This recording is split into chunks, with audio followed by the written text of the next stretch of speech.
చిలక పాట కోయిల గెలుపు. నందనవనం పూలు పండ్ల చెట్లతో కలకలలాడే ప్రాంతం. దండకారణ్యాన్ని పాలిస్తున్న మృగరాజుకి ఆ వనం అంటే చాలా ఇష్టం. అందుకే నందనవనాన్ని వేసవి విడిదిగా చేసుకుని ఆ కాలంలో వేడి నుంచి ఉపశమనం పొందుతుండేది.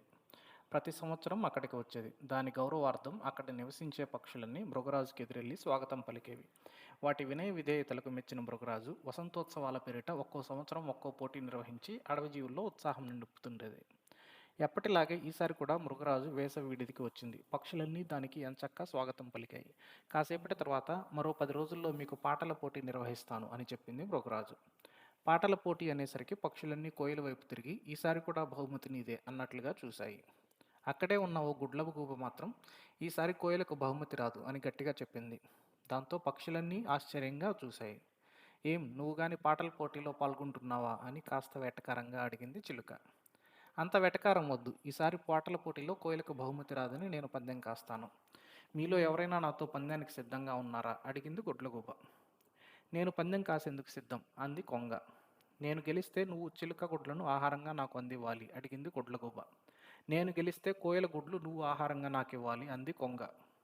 ఆ మాటలు విని చిలుక కోయిల అయోమయంలో పడ్డాయి. అలా 10 రోజులు గడిచిపోయాయి. పాటల పోటీ నిర్వహించే రోజు రానే వచ్చింది. అడవిలోని పక్షులన్నీ పోటీకి వచ్చాయి. కానీ కోయిల మాత్రం రాలేదు. అక్కడికి వచ్చిన జీవులన్నీ దాని గురించే చర్చించుకోసాగాయి. అప్పుడు గుడ్లగూబ, ఏది ఏమైనా పందెంలో మాత్రం గెలుపు నాదే. చిలుక గుడ్లు సిద్ధంగా ఉంచు అని కొంగతో గర్వంగా చెప్పింది గుడ్లగూబ. కోయిల పోటీలోనే పాల్గొనలేదు కాబట్టి మన పందెం రద్దయినట్లే అంది కొంగ. అక్కడే ఉన్న కాకి, ఈసారి కోయిలకు బహుమతి రాదని చెప్పావు, పాల్గొనడం గురించి మాట్లాడలేదు అంది. పోటీ చివరి వరకు వేచి ఉండు, ఒకవేళ కోయిల వస్తుందేమో ఓటమిని అంగీకరించక ఆశగా చెప్పింది కొంగ. పాటల పోటీ చివరకు వచ్చింది. చిలుకను విజేతగా ప్రకటించి మృగరాజు. గెలుపు నాదేనని ఇప్పటికైనా ఒప్పుకుంటావా కొంగ దగ్గరికి వెళ్ళి గట్టిగా చెప్పింది గుడ్లగూబ. ఇంతలో ఈ గెలుపు నాది కాదు, మిత్రురాలు కోయిలది అంటూ చిలుక బిగ్గరగా అరిచింది. అదెలా, పాడింది నువ్వు కదా ఆశ్చర్యంగా అడిగింది మృగరాజు. పాటల పోటీ విషయంలో గుడ్లగూబ కొంగల పందెం నన్ను ఆందోళనకు గురిచేసింది. గుడ్లగూబకు భయపడి పోటీలో పాల్గొనకుండా ఉండొద్దని చెప్పడానికి కోయిలను కలుద్దామని వెళ్ళాను. అప్పటికే తన నివాసంలో కోయిల ఒళ్ళంతా పీక్కుపోయి బిక్కుబిక్కుమంటూ దీనంగా కనిపించింది. తన పంతం నెగ్గించుకోవడానికి గుడ్లగూబ దాని మీద దాడి చేసిందని తెలిసింది. పోటీలో పాల్గొనే స్థితిలో లేకపోవడంతో కోయిల ఈ 10 రోజుల్లో దానికి వీలైనప్పుడల్లా నాకు సంగీత పాఠాలు నేర్పింది.